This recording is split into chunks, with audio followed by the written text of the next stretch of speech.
Hello, it's Josh Kelly with Joshua Kelly Piano, and today I want to talk about ghosting or ghost practice. So ghosting, as I define it, is to isolate one voice from a particular passage or a note in a chord to create a better line or voicing overall. So this just allows you to get more definition within your overall playing and a more cohesive understanding of the voices that you play and the parts that you play within your music. So if you've ever used Sibelius or you know Sibelius or a similar music software, you'll realise that you'll be able to take one track and listen to it in isolation and independently from all the other tracks. So it's the same idea with shadow or ghost work. So we're going to talk about the actual practice method in a moment, but if we just take this idea of, say, SATB, so soprano, alto, tenor, bass, so just a standard setup, 4-part harmony.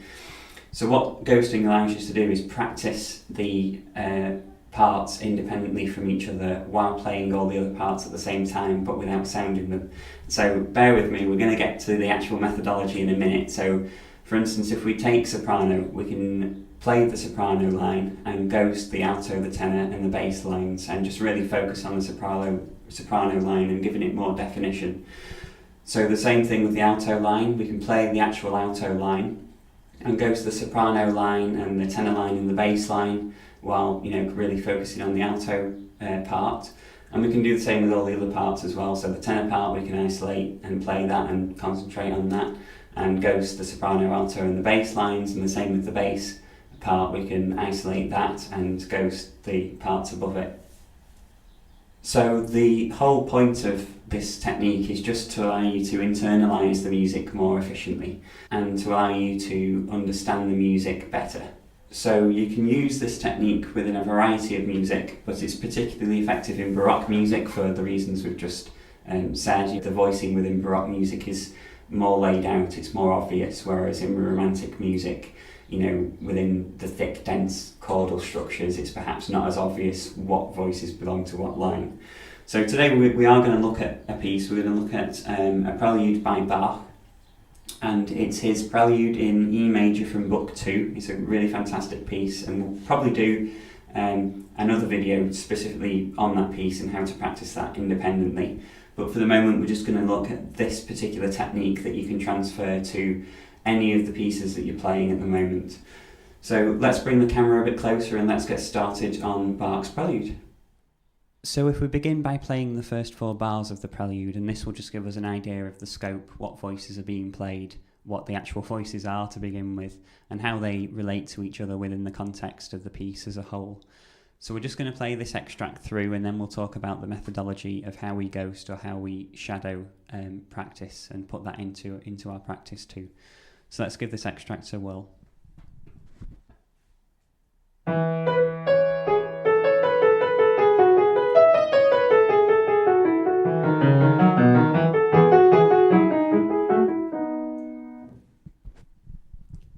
So this is an ideal place to stop, obviously, because it's in the dominance of B major compared to the tonic of E, because we're in E major.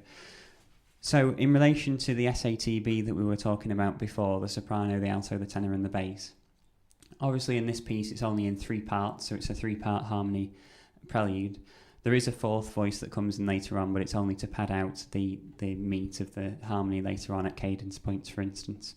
But primarily it's just 3 voices throughout the whole prelude. So what we're going to do is, within ghosting or shadow work, is we take one part. So in this case we're going to take the soprano line, and then we're going to ghost or shadow the underneath part. So that means that we're not going to sound, we're just going to pretend we're playing. And this just gives us a better dexterity of the hand. So let's just give that a go, of playing all the parts but only sounding the soprano line.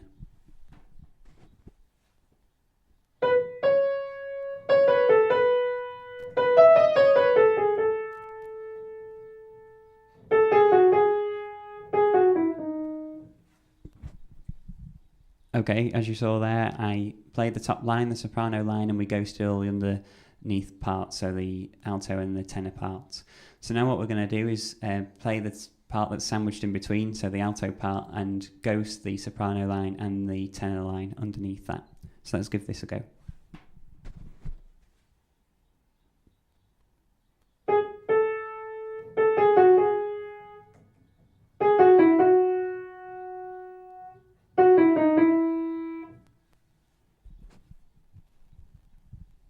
Okay, so we had that voice ghosted there, and then those two voices ghosted there, and then the last one to do is the tenor part. So we're going to play the tenor part, make that sound, and then ghost the right hand voices, which are the soprano and the alto voices there.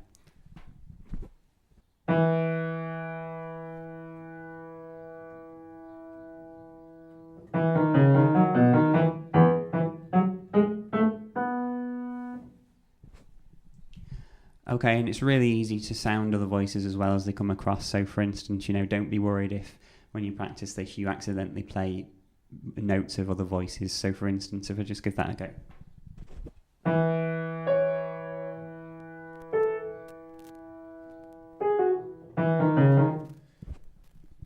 If you get the right idea. So it doesn't matter if they come across, it's just an exercise of getting better control over your hand motions and hand movements. So this is particularly interesting for rock music because obviously these voices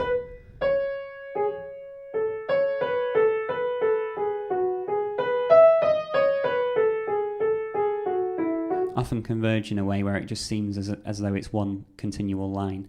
Obviously that's not the case. And on most editions of the Preludes and any Baroque music, or any music in general actually, you'll always get, when it's a different voice, you'll always have the stems of the notes going either up or down in opposite directions. If you can see that on the screen, if there's an example on the screen there, you'll see that in the top voice, there's two distinct voices because the top line, the stems are going upwards, and the bottom voice is, for instance, the alto voice is going downwards and the tenor voice is also going downwards. So that indicates a separation between the two or three voices, however many parts there may be. What is also interesting as well is in bar 18, we have this specific passage.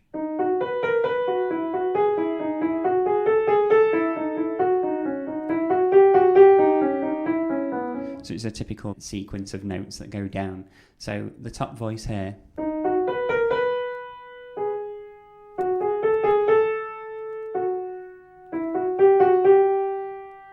is accompanied by a counter melody.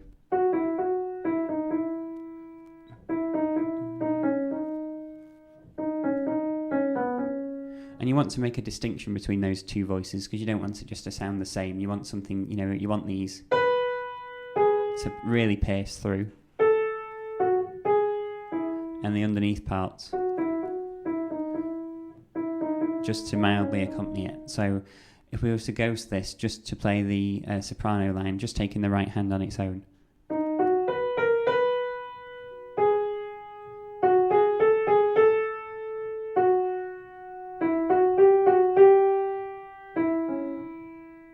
See, and then you're playing the underneath voice without sounding the notes.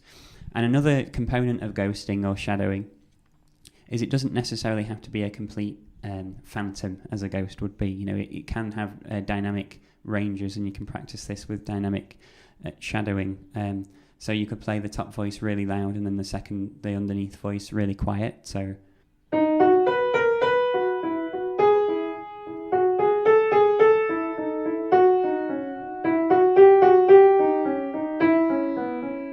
and get a bigger dynamic range there, and reverse that. You could do that vice versa. So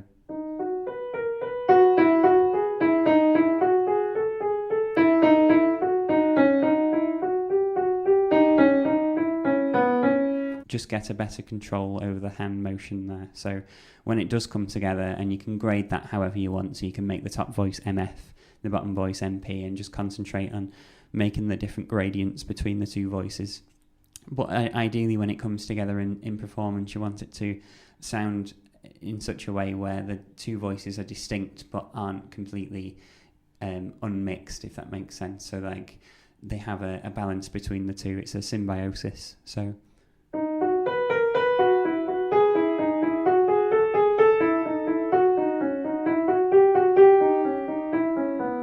and again, the overall dynamic, for instance, in this piece would be to play forte and then do a diminuendo down. So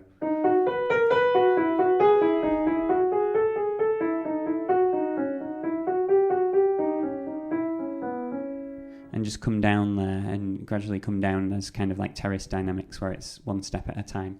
And that will really help you immensely with that. So I hope that's given you an insight into the methodology behind ghosting. So it doesn't have to be a complete phantom, you can do dynamic gradients in there, and this is something I do on all of my pieces in my practice, regardless of what the piece may be, whether it's Baroque, classical, romantic, 20th century, because there's always inherent lines within music, we just sometimes have to look a little harder. So I hope this has been informative into the practice and methodology of ghosting. It's something I use on a day-to-day basis within my own practice, and just really helps in terms of bringing out those voices which might get lost in the mirage of, dense chordal structures or thick harmony, or perhaps in pieces like in Baroque music where you've got multiple voices going at one time, where perhaps there isn't a particular dominance in terms of what should come out as the melodic forefront. So I hope this has been beneficial, and I'll see you next time.